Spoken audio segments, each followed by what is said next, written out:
Quero cumprimentar a igreja com a paz do Senhor. Amém. Irmãos, eu vou correr aqui porque o tempo não nos espera. Convido os irmãos para abrirmos as vossas Bíblias.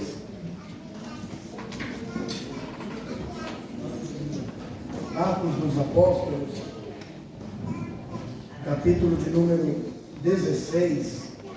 É um texto muito conhecido da igreja, mas eu estive orando e o Espírito Santo colocou esse tema no meu coração, essa mensagem, e eu quero nesta noite compartilhar algumas coisas com os irmãos, aproveitando que nós estamos num culto de missão, né?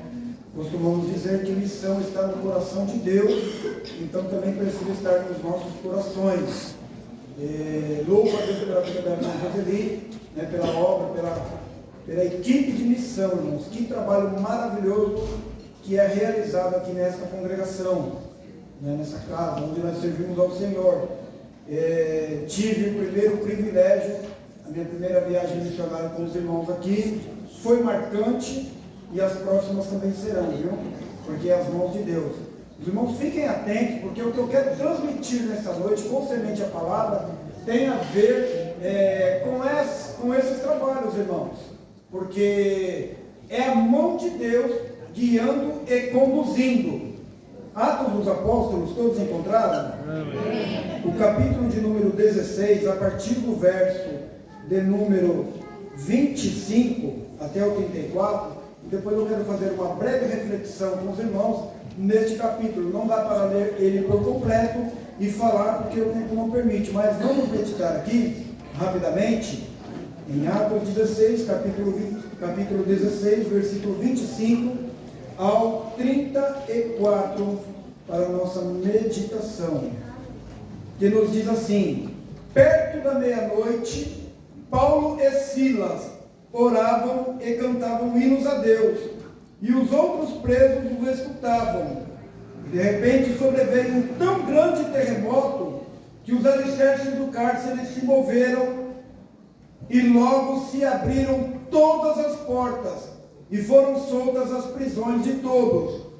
Acordando o carcereiro e vendo abertas as portas da prisão, tirou a espada e quis matar-se, cuidando que os presos já tinham fugido. Mas Paulo clamou com grande voz, dizendo: não te faça nenhum mal, que todos aqui estamos. E pedindo luz, saltou dentro, e todo trêmulo se prostrou ante Paulo e Silas. Retirando-os para fora, disse: senhores, que é necessário que eu faça para me salvar? E eles disseram: crê no Senhor Jesus Cristo, e serás salvo tu e a tua casa. E lhe pregaram a palavra do Senhor e a todos os que estavam em sua casa. E tomando-os ele consigo naquela mesma hora da noite, lavou-lhe os vergões, e logo foi batizado ele e todos os seus. E então levando-os à sua casa, lhes pôs a mesa, e na sua crença em Deus, alegrou-se com toda a sua casa. Amém? Amém. Os irmãos podem tomar os vossos assentos. Irmãos, essa passagem, esse capítulo de número 16 de Atos dos Apóstolos nos chama muito a atenção. Eu estava meditando na minha casa, orando e pedindo ao Senhor para que nos desse uma revelação acerca dessa mensagem.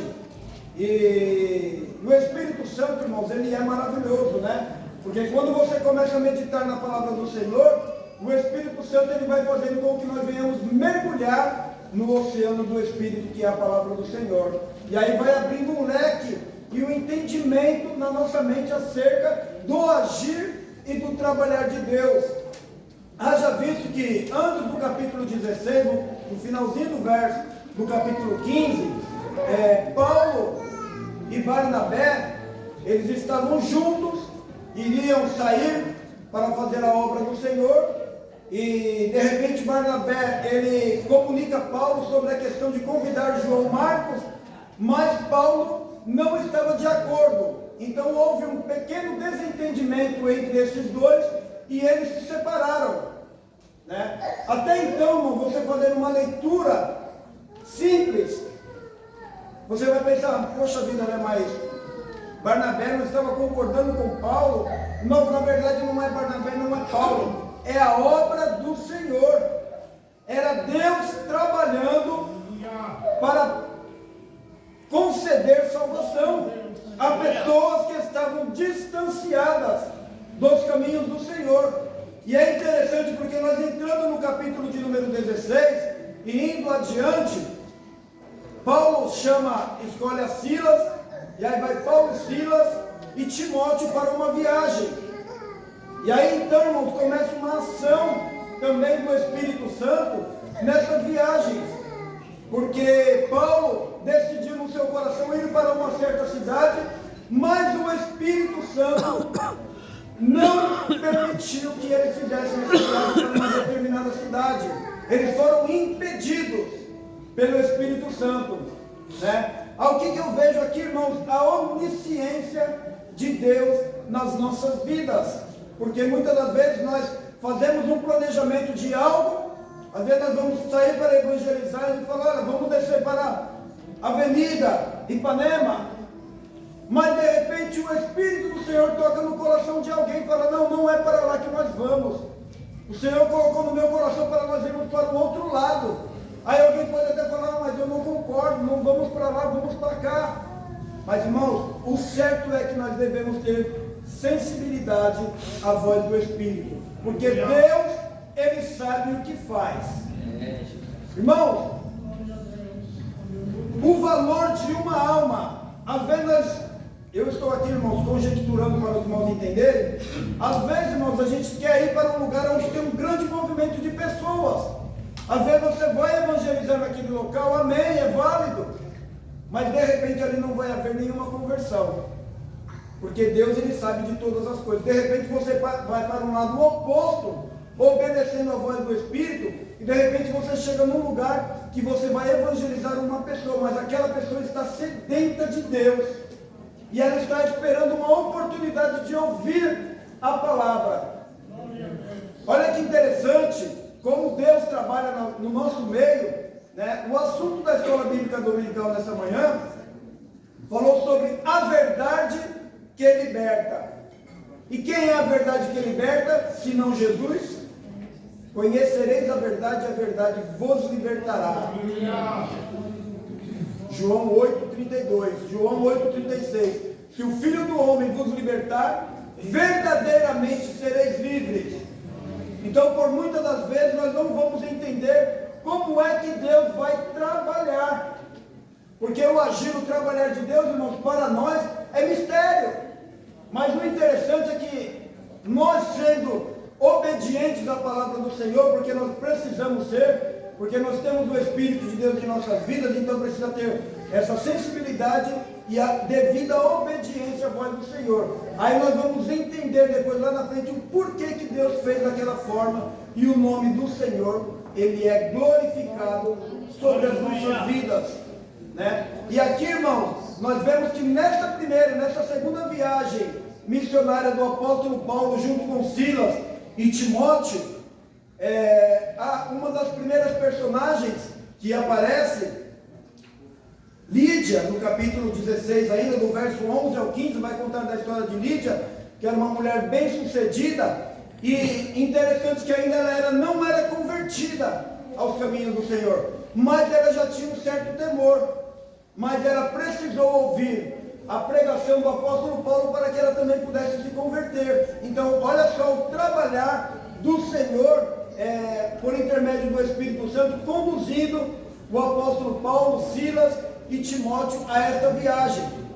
Mas ainda antes que eles partissem, o Espírito Santo os impediu, e aí eles decidiram ir para um outro lugar. Mas aí a Bíblia vai dizer que o Espírito do Senhor Jesus também não permitiu que eles fossem para o local que eles imaginassem que deveriam ir. Até que então, no decorrer da história, o apóstolo Paulo, ele tem uma visão, indo para Macedônia, vendo uma imagem, um homem pedindo socorro, né? Mas o que é isso, irmãos? Eu volto a dizer, é o trabalhar de Deus, porque foi dito aqui que o nosso Deus é o Deus que dá visão. E isso é real, irmãos. Eu estava prestando atenção no testemunho da irmã Duda aqui. Que coisa maravilhosa, irmãos. Nós poderíamos ficar sentados aqui, irmãos. Estava muito bom ouvindo a irmã Duda. Que testemunho maravilhoso. Sabe o que é isso, irmãos? Intimidade ímpar com o Senhor. É isso que o Senhor requer de nossas vidas. Que nós tenhamos essa intimidade, essa sensibilidade para ouvir o que Deus falar. E aí, quando a pessoa vai na casa de ciclano, você precisa obedecer. Senhor, mas eu não sei onde é. Irmão, se Deus mandou, não precisa se preocupar. Porque Deus vai promover todos os meios para que você possa chegar, para que a obra do Senhor seja realizada na sua vida e o nome dele seja glorificado. Aleluia. E o importante também, irmãos, é que quando nós realizamos, quando nós estamos dispostos a fazer a obra, a vontade do Senhor, nós somos edificados.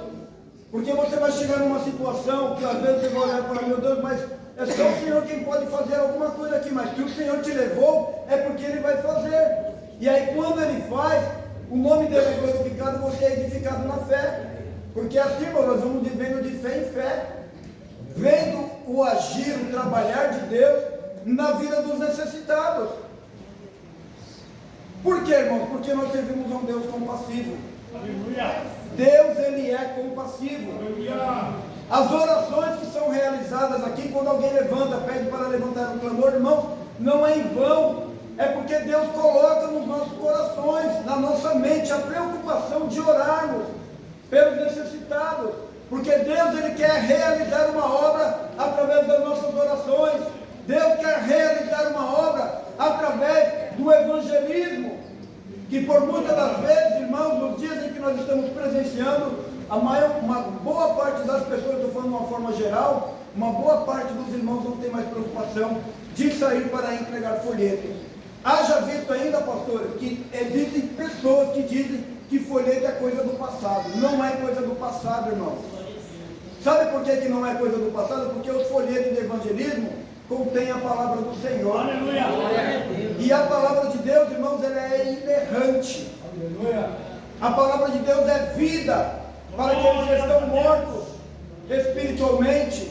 Aleluia. A palavra do Senhor, ela produz vida, ela produz cura, ela produz libertação, transformação, regeneração através do Espírito Santo. Daí a importância de nós realizarmos a obra do Senhor, de nós termos sensibilidade para ouvirmos a voz do Espírito Santo, para cumprir o ID de Jesus. E quando nós falamos do ID de Jesus, irmãos, todos nós estamos incumbidos. Nenhum de nós aqui, irmãos, está fora do ID. Todos nós fazemos parte. Todos nós fazemos parte da grande comissão. Ide por todo mundo pregar o Evangelho a toda criatura. No culto de missão, irmãos, nós costumeiramente falamos, né? Se você não pode ir, mas você pode orar. Se você não quer orar, você pode contribuir. Alguma coisa precisa ser feita. Alguma coisa precisa ser feita por nós.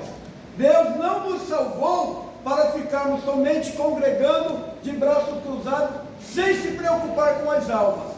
Porque quando nós viemos a um culto de missão e não temos preocupação com salvação de almas, irmãos, alguma coisa está errada. Haja visto que o culto de missão é um dos cultos mais importantes da igreja. O culto de ceia é em primeiro lugar no nosso entendimento, e o culto de missão, irmãos, é um dos cultos mais importantes da igreja.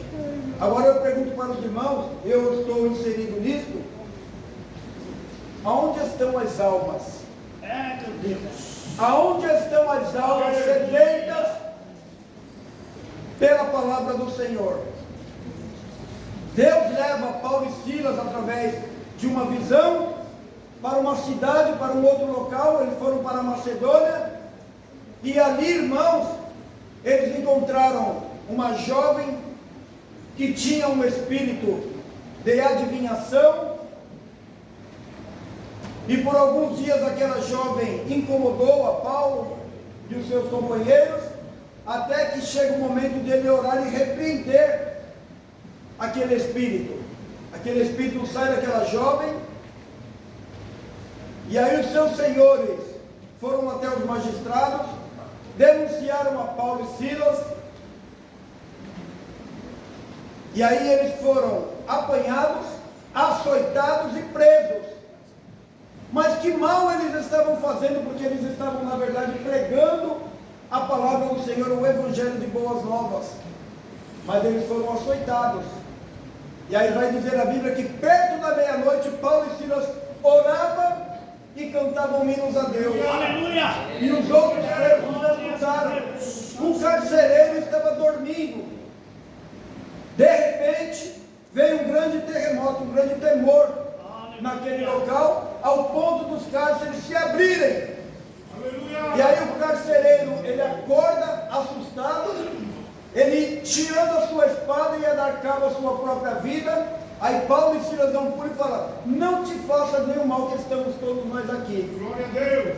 Segundo os estudiosos, havia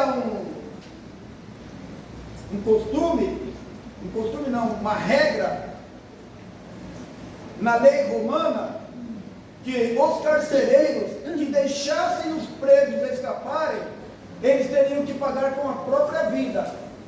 Aí eu vou conjecturar aqui mais uma vez. Eu acredito que aquele carcereiro, talvez ele iria ser levado à praça pública e iria ser humilhado e depois ele iria ser executado. Então ele, com esse pensamento, tira a espada e fala: vou me matar, porque os presos fugiram. Mas Paulo, como tinha cidadania romana, provavelmente eu quero acreditar que ele também conhecia dessa regra, e aí ele pula e fala: não te faça nenhum mal, porque todos nós estamos aqui. Aleluia! Aí, irmão, vem um ponto chave, né? Oxalá que todas as pessoas que não são convertidas cheguem até nós e façam essa mesma pergunta: Senhor, o que é necessário fazer para ser salvo? E aí nós vamos pregar o evangelho: crê no Senhor Jesus e será salvo tu e a tua casa. Porque, irmão, é coisa maravilhosa nós ouvirmos testemunhos, né, do que o Senhor faz na vida do crente. E foi dito aqui, irmãos, que como é bom, irmãos, é bom servir a Deus. E é verdade, irmãos. A melhor coisa nas nossas vidas, irmãos, é servir ao Senhor.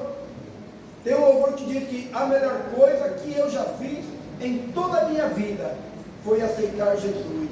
Sinceramente, foi a melhor coisa. Isso é uma realidade, irmãos. Que nós fizermos aqui, irmãos, uma observação: o que mudou nas nossas vidas pós-conversão, irmãos? Não importa quantos anos você está servindo ao Senhor, se é 5 anos, 10 anos, 50 anos, se você tem um ano de novo convertido, mas o mais importante é que você vai usufruir dos benefícios da salvação, assim como nós usufruímos.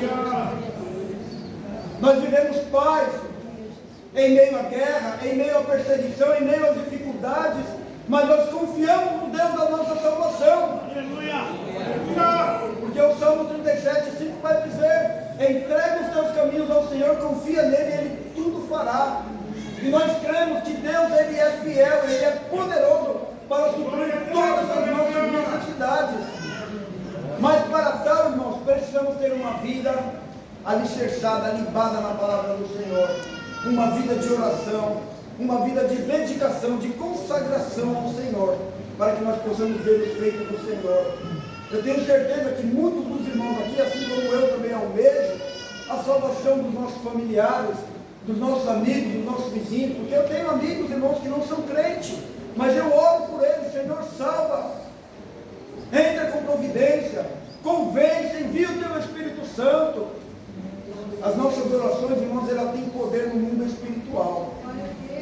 Que nós entendemos, irmãos, eu estou sendo um pouco rápido aqui, irmãos, por causa do tempo, mas se você ver, irmãos, a trajetória do apóstolo Paulo, desde o capítulo 15 até o final do capítulo 16, irmão, a forma como Deus trabalhou na vida dele para promover salvação de almas. E muitas das vezes parece que nós estamos mais dando valor para uma alma convertida.